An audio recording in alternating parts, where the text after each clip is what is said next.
Welcome back, ladies and gentlemen, to the Whatnauts Reactor Corps. My name is Kyle Springer, and I am joined, as always, by Melissa Wilkinson. Melissa, how's it going? Hello. Times are going good, Kyle. How are you? It's going pretty well. I've had a good week so far, so I am hoping that the rest of the week continues to be just as good. Stuff like that. So there you go. Melissa, we are here to talk about Loki episode 3. But before we get into that, I do want to give a big shout out to our Patreon supporters at the $5 tier and above. So thank you, Sam, for helping us out so much. Big thank you goes to you. But yeah. Now that that's out of the way, let's dive right into Loki episode 3. What did you think of this one, Melissa? I liked this a lot. I'm happy that in a 6-episode series, we got to have this episode and that it got to be episode 3. I was very happy to see how much character development we got this early. Interesting. Okay. That's fair. That's fair enough. Yeah, I liked this one. It was definitely my least favorite of the 3 that we've gotten so far.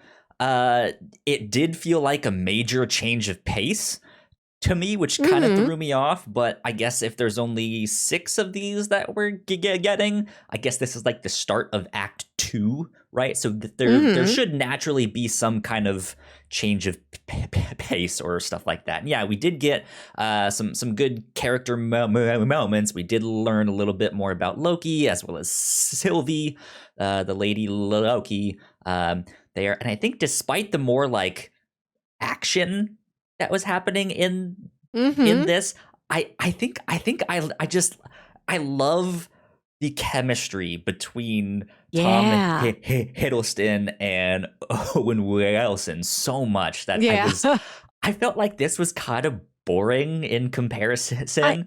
It's still really good, but it was just like I think I prefer the other stuff. Like I want that. Well, I did I did miss the TVA when last episode ended with Sylvie barging into the TVA. She's got the secret hookup. She's ready to go find the timekeepers. I'm like, oh boy, a whole episode in those buildings.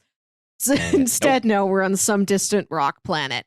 I did kind of miss the TVA. I missed Mobius. I was expecting Mobius to come in and just grab him at the end. I kind of dug how this episode ends on a down note. Like, yeah, everything you guys tried failed. Yeah. I'm expecting the next one to be very similar to what we got with this. Is like somehow they get off, but they go to a different planet or they go to another dimension somehow, some way. I don't expect Mobius to show up until the end of that one because I think the kind of like big reveal that we got in this thing is that all of the people that work at the TVA, they don't know that they're variants. They all thought that they were made by the timekeepers. And so last week when we got that whole conversation of like, yeah, this is my whole life. I was made by them. Like it's real because I believe in it. Like all that stuff. Like we now have that conflict coming down the road. And I'm really excited to see what happens with that.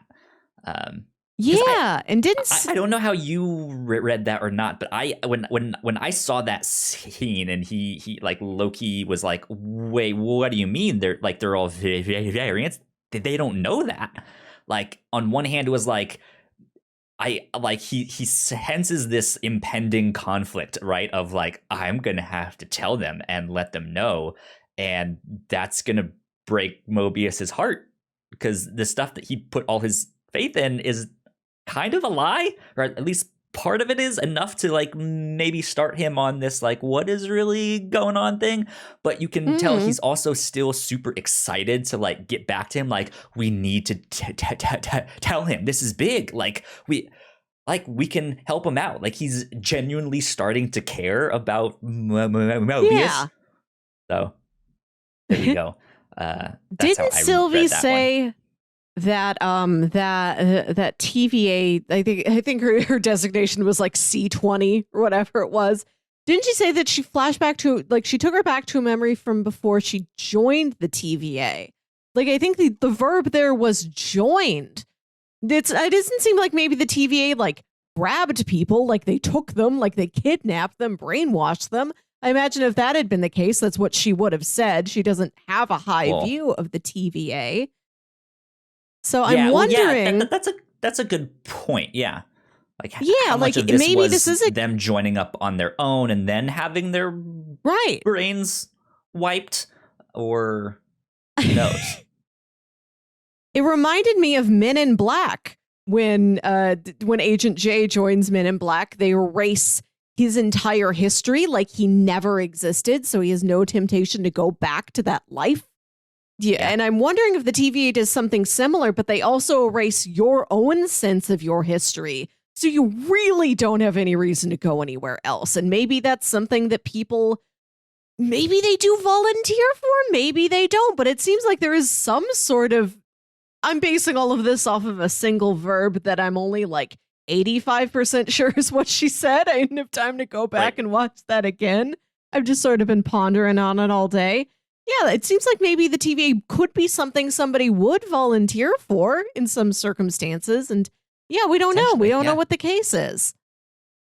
I think another thought that I had was they did mention that there was this big, like, multiversal war. I'm wondering if these are the survivors of that, where like their timeline got destroyed, and the TVA was like, well, hey, you can join us if you want, and you can help keep this like main timeline, you know, this sacred timeline. You can help keep that straight. I'm wondering if it's something like that too. Yeah, they're just timeline orphans, and they've lost their memories of that timeline. Maybe. Who knows? But yeah, it's an interesting thing, and I think that at least for next week too, I think that like conflict is still gonna be there. Like, what's gonna happen when we let them know that like, hey, you guys weren't made by the TVA. You guys had lives. Maybe you had a jet ski, right? Like, there's all sorts of stuff.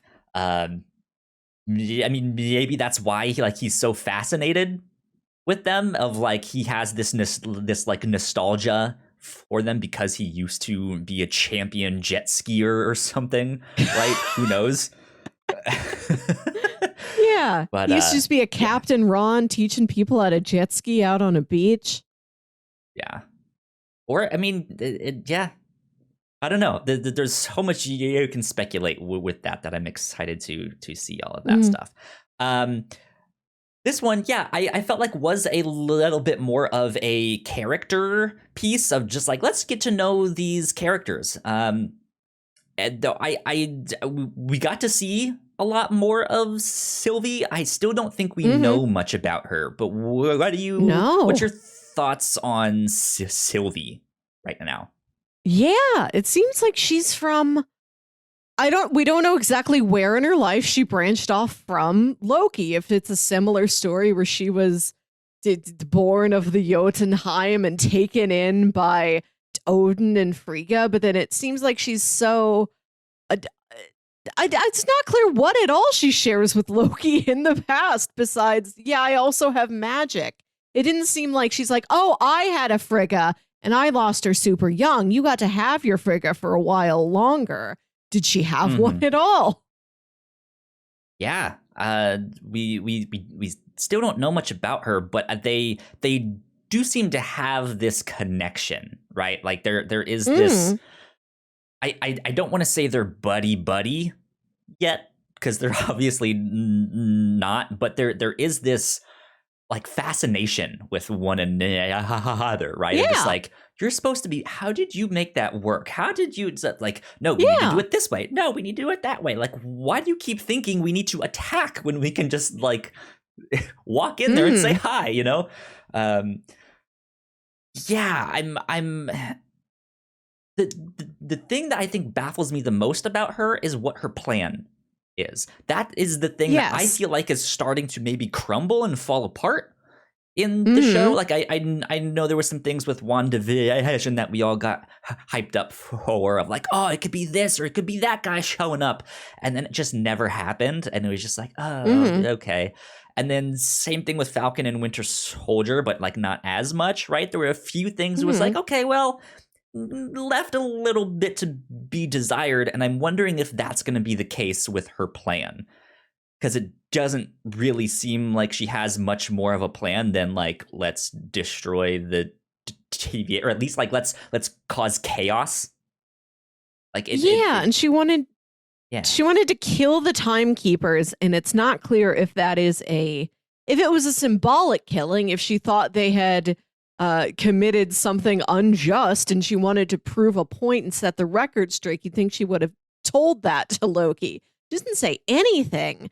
I wonder if maybe if we believe that the timekeepers are what the timekeepers are to be in the cartoon, if you kill them, what happens then cosmically in terms of physics? Is that what she wants to achieve?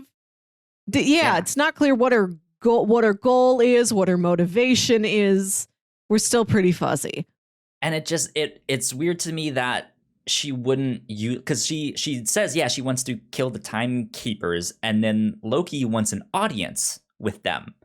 So you would think it'd be like, well, we could just use this thing and go straight to them. I'm not sure if that's actually how it works, the little iPad thing that they had there. But you would think like they're fighting over the same thing to like enter through the same door. It's just like, I don't get, like, this conflict between you two seems a little bit like unnecessary, especially if you're both trying to go see the timekeepers. And then they get on this planet called Lamentis, I believe.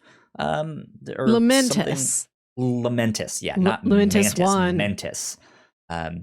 And the planet is in the middle of its apocalypse, and they have 12 hours to get off, and they just don't seem like they're in a rush.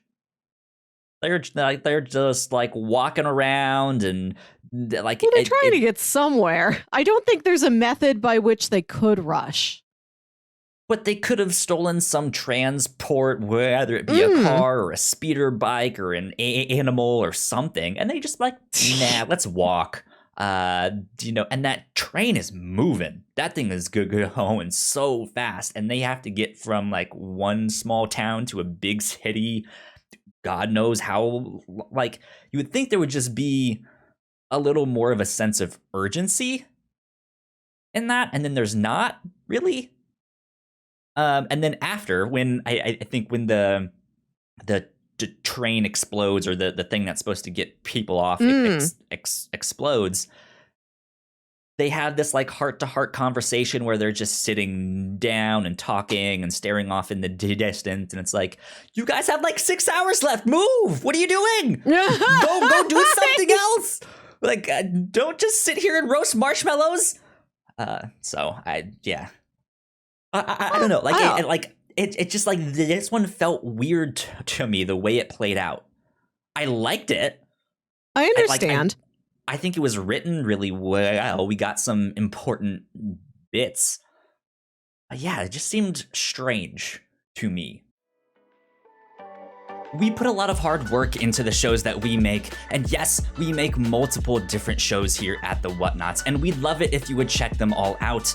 You can find out more information on our website at thewhatnauts.com, as well as your favorite podcasting platform of choice. When you type in the Whatnauts, all of our shows will pop up right there. Just don't forget to give us a nice rating and review if you like the shows. If you want to support what we do here at the Whatnauts, patreon.com/the Whatnauts is the best place to do that. You can support us for as little as $1 a month. You can get all kinds of exclusive content at the $3 tier. You can also get a shout out and thank you on all of our shows at the $5 tier. You can support us on Twitch by subscribing to our channel at twitch.tv/the Whatnauts, and we would love to have you all join us for our live streams and talk with us in the chat. And lastly, we have merch. If you want to grab yourself a shirt or a sweatshirt or a mug or something else, Go to the whatnauts.com/store to pick up some merch today. Yeah, I appreciated I appreciated how slow it was. I liked how fleshed out this world felt. Like that world itself could be an entire movie on its own, which was everything we saw there.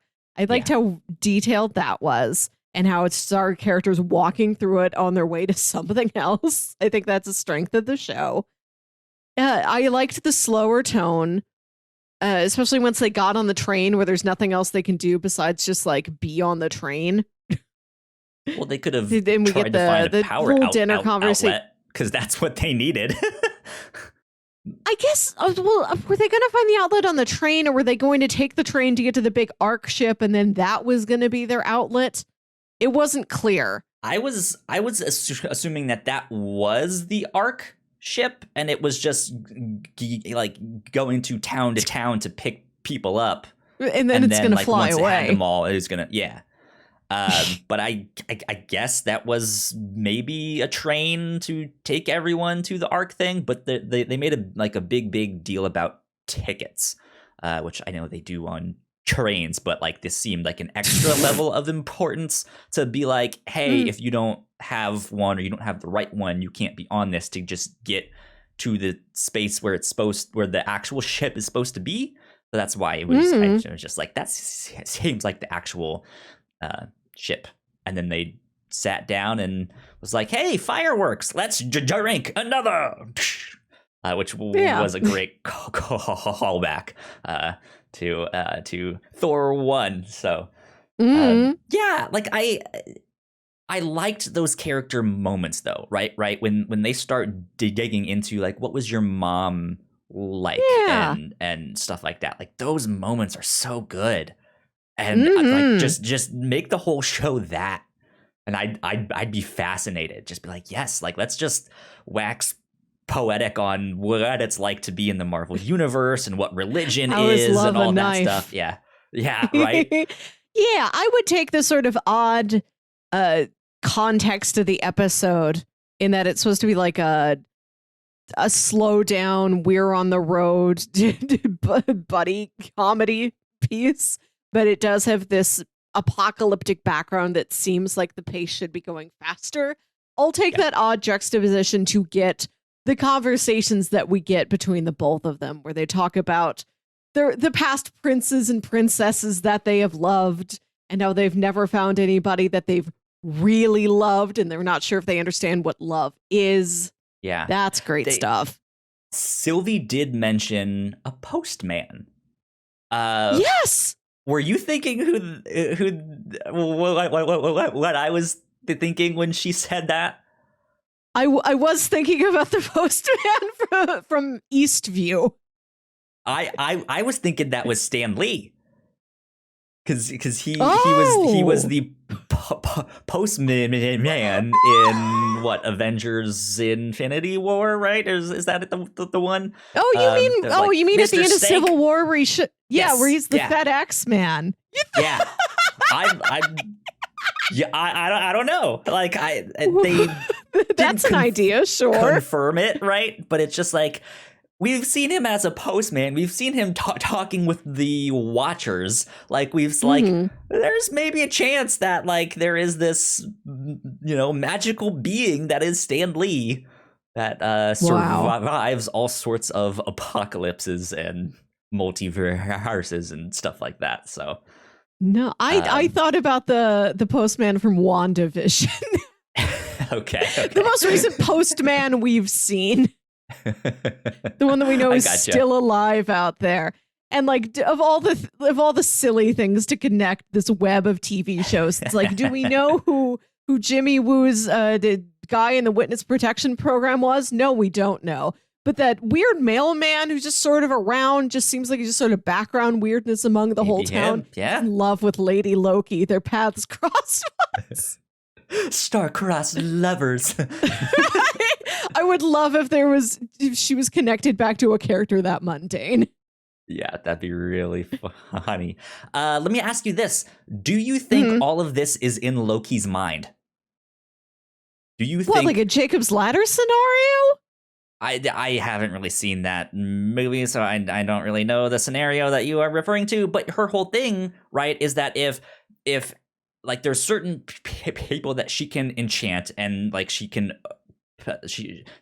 take them immediately, but there's certain ones that are stronger that to make it work, she has to kind of build this story out of her stuff, and she's tried to like enchant him multiple times. So it seems. What if that first time it worked, and this is the story that she's building inside his head? That they are on this planet called Lamantis, and it's just a long-winded way to get the little iPod thing that they're getting there.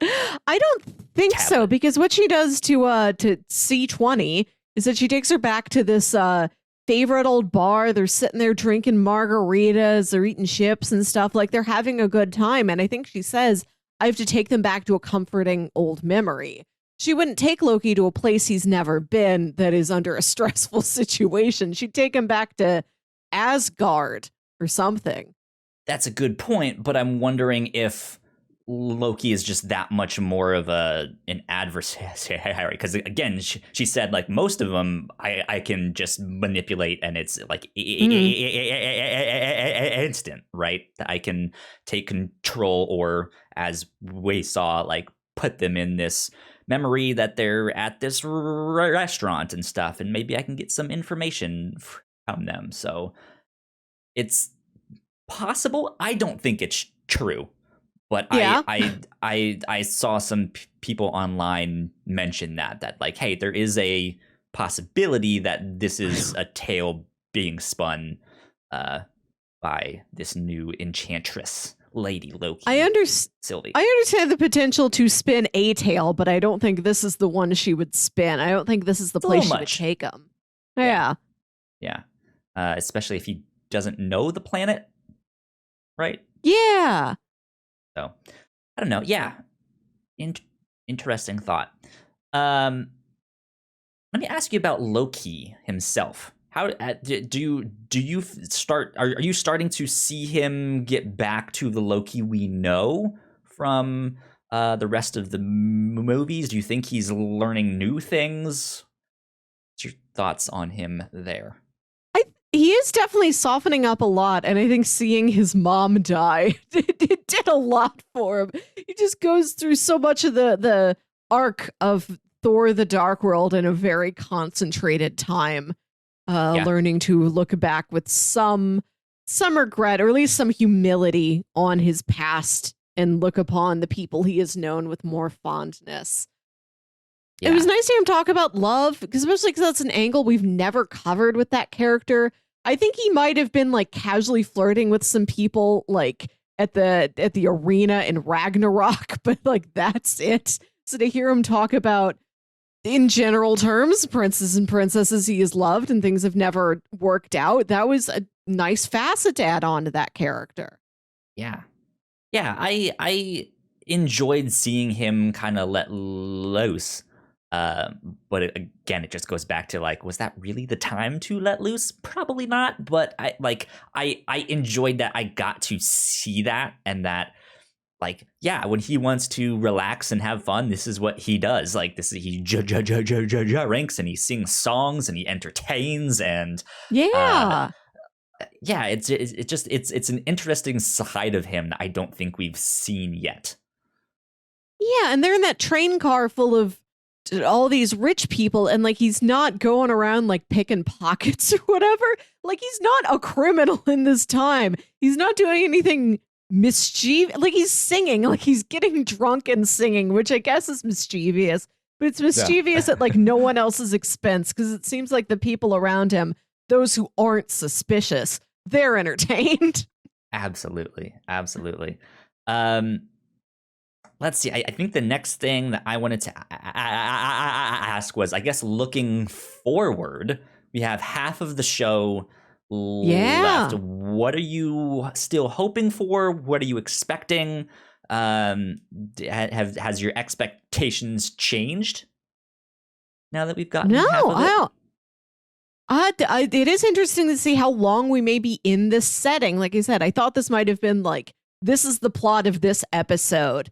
And at the end, like Mobius would have tracked them down, and grabbed them out of there before the planet exploded. But no, there's nobody who comes in. Nobody tracks them down. Nobody saves the day or comes to capture them. They're still on their own trying to survive on this broken planet that they wound up on. Yeah, and we may be there through the next episode. I'm curious how long they'll stay here and what the benefit of this particular setting is going to be. Interesting.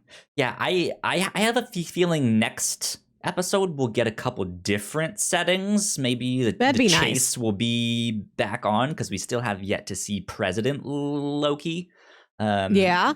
So I don't know if they're gonna end up somehow on a planet where there is a third Loki, or if that is the Loki we know that is like, I have no idea. How many Lokis can we get together at once? That's the question. Right. A room of only Lokis. But I feel like we're gonna go back to Mobius. We're gonna check in with him. He's gonna get back to the TVA, see what's going on. They're gonna mobilize, and yeah, it's gonna be them. It might even be that. It might not even be the ones that we've been following. But what if they are checking different apocalypses to see if they can find him? Is he in this one? Nope. Is he behind door number 3? No. Okay. Just wandering around through assorted wars and natural disasters. Right? Yeah, it might be that until they find the right one where they're just stuck, right? Like, it's like, we didn't mess anything up. We promise, not that we can really, but still. I want that confrontation between Loki and Mobius to have some wait. Like, I think we need a good emotional moment for Mobius too. And it's something else I just thought of. I think it was last week when he kept mentioning that other